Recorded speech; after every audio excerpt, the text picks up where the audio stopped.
giving opportunity to everyone. We know that there's a talent gap, so we have a lot of responsibility for ourselves to be able to make a difference in these fields. And we know that it's a huge demand for today's innovators. We see it as a global need and across the board. So we're going to try, as the first activity, to make our own human infographic with concentric circles. So we're going to split you in half, and we're going to have half of you on the inside, half of you on the outside. And you'll roughly be paired up 1-to-1. You might have a few groups. If you have a small slip of paper, you have a fact. It's one of your first steps. If you do not have a small slip of paper, please. My fact is, and he said that this is discussed.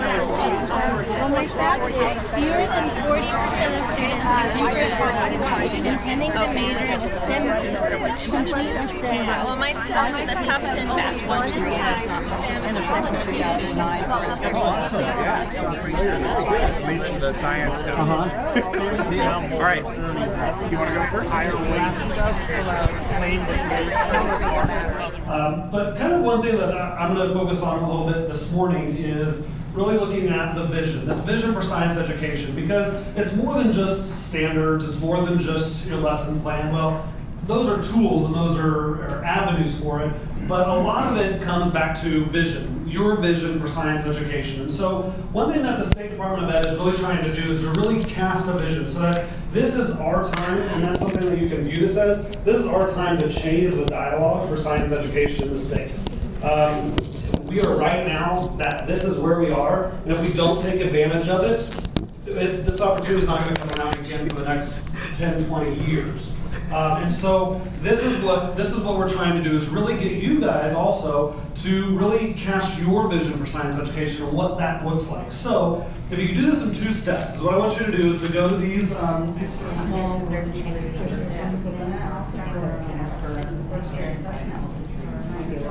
but understand as well as that you're not in it alone.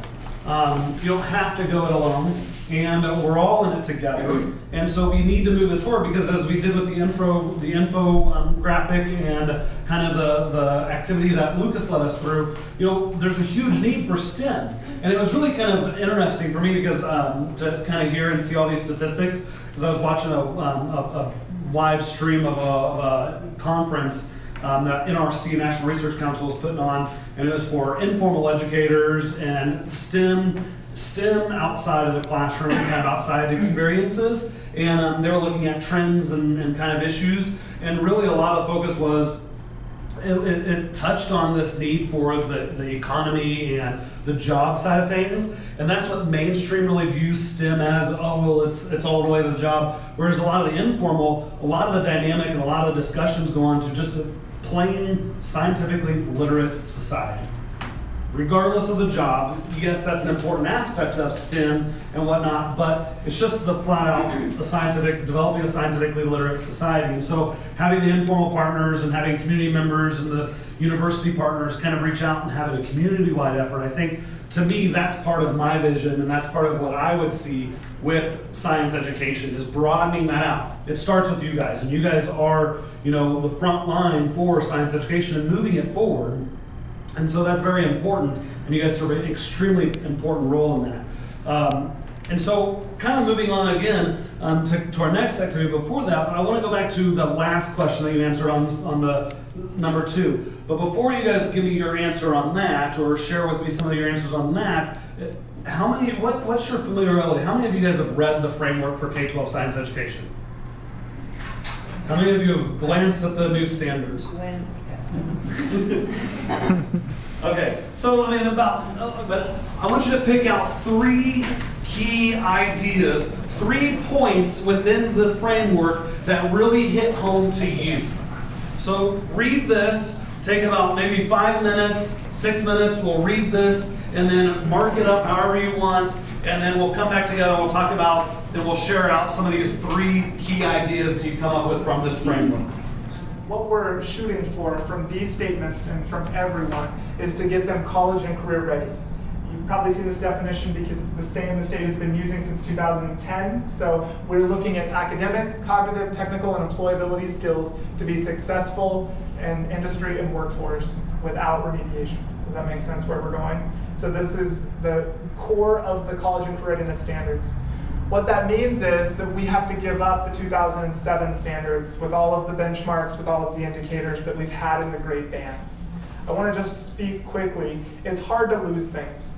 It's hard to give things up. There's a book that I'm trying to read, I haven't had as much time as I would like, but it's called The Immunity to Change. It's by two Harvard people. If you'd like to read it, I highly encourage it. It's across the board. How do you handle change and loss in any part of your life? And we have to give up these standards that we've been working with for 7 years, and some even more. So does anyone have a comment or thought? We want to really address this because we will be abandoning these standards. We want to take what we learned from them, all of the inquiry, all of some of those vocabularies. We want to build on that to take it to the next level. But that means we have to give some of these things up. Does anyone have thoughts on that? Bonfire. There you go. Making a celebration, huh? It's been interesting working with those Lockheed College students because they don't know this 2007. Dr. Anderson said, we're doing NGSS. So they don't have that piece that's like, oh, the grief of what I already knew. It's like, okay, NGSS, and they drag me along quickly. That can be very freeing to start there. But unfortunately, we know that there's going to be different on-ramps for everyone. Some teachers are really ingrained in what they love, what their grade levels, that might see some shifts and changes. So we want to really respect that and really speak to that loss. Does that make sense? But those do map into the NGSS, just In it's different not ways. Very simple to see. Different vocabulary and different ideas kind of highlighted. But you're right. This is a bedrock, a timeline of where we've come, and it had played an important part for those 7 years. We want to be able to move on to the next part now. I think it'd be beneficial for staff to sit down and look at the pros and cons of both. Are they alike? Are they? That's kind of a way to start letting go of Right. So what we're moving to is we give these up, and we don't have a lot of time to speak to that loss because we want to stay on schedule, but we're going to be looking at what this is here. I have about 10 minutes before we want to transition, and so I'm not going to get to everything that I would like, but I'm going to very quickly, later on, show you where to go to get to these standards if you don't already know. It's roughly, if you go to the KSDE, and then there's a page for standards, and then science, and then I'll show you more specifically. But this is what it looks like, and we want to look forward to the opportunity that we have to reach our vision and our outcomes with these standards.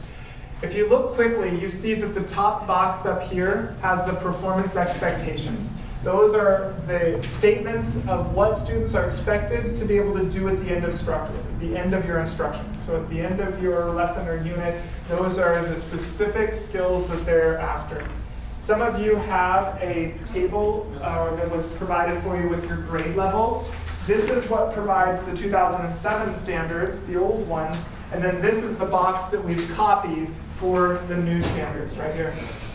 Hello, good to see you all. We're going to set up right across the hall, so if you want to take a table, you're set. We'll be right there in a second. We're going to come back to an activity looking at that. The science and engineering practices are the how. How do we do this? There are 8 of those, and we're going to talk more about those coming up as well. The center box that's orange are the disciplinary content ideas. This is the what you're learning. This is if you were to memorize a bunch of facts, this is where that would come, but we want to do that in a different way. So those standards that are here in the middle are more of the content, the meat that we're trying to have students understand through the lens of the science and engineering practices. And then we know that we integrate so much together where nothing is standalone silos. So the cross-cutting concepts are here. Now, these are the 8 science and engineering practices.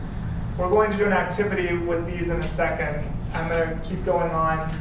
These are there are 7 cross-cutting concepts that find common application across the board. So there are patterns in kindergarten, there's patterns in high school. They look so much different, but we see that thread continuing all the way through. So as we're looking at our global system of pre-K through 12th grade, these are things that we're going to see repeated over and over, and we want to build up to the level. So like we're not teaching 3 levels at once in one assessed grade, we want to keep these things rolling through.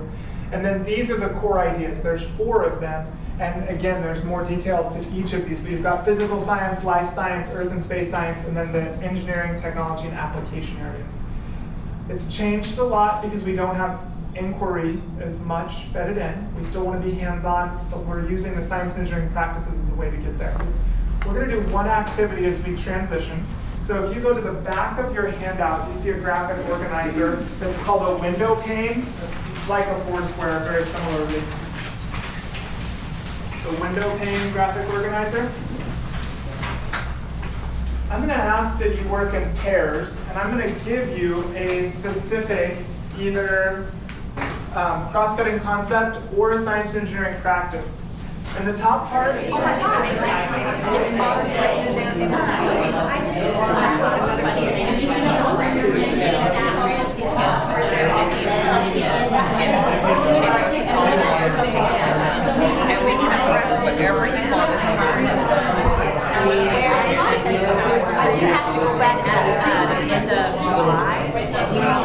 statewide meetings. We actually want to have a pathway. This is, we don't have that. So we want to have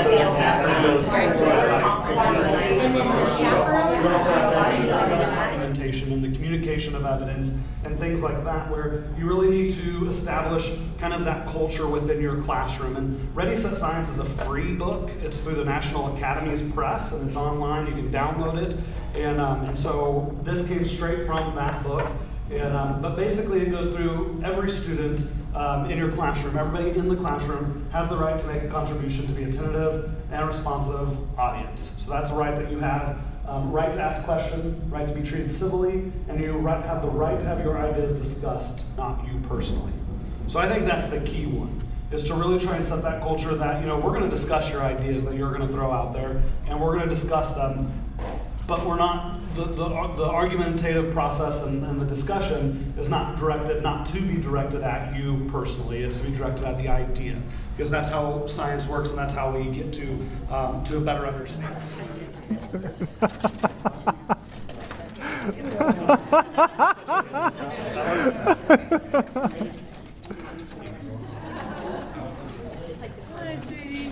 Can you turn it upside down? This is an example of like an essential question for this type of activity or this type of program.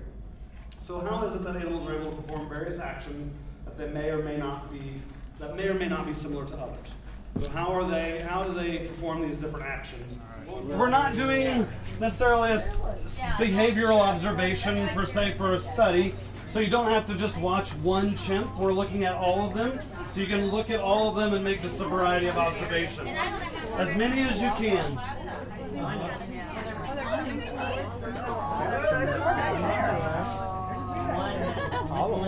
This is Susie. She's our oldest female. Oh, there's another one. Yes. We have two babies. At the zoo, what we use is a couple of resources, and I can share those with you. EOL.org, it's an Encyclopedia of Life. It is actually a curated website that they basically, people submit information.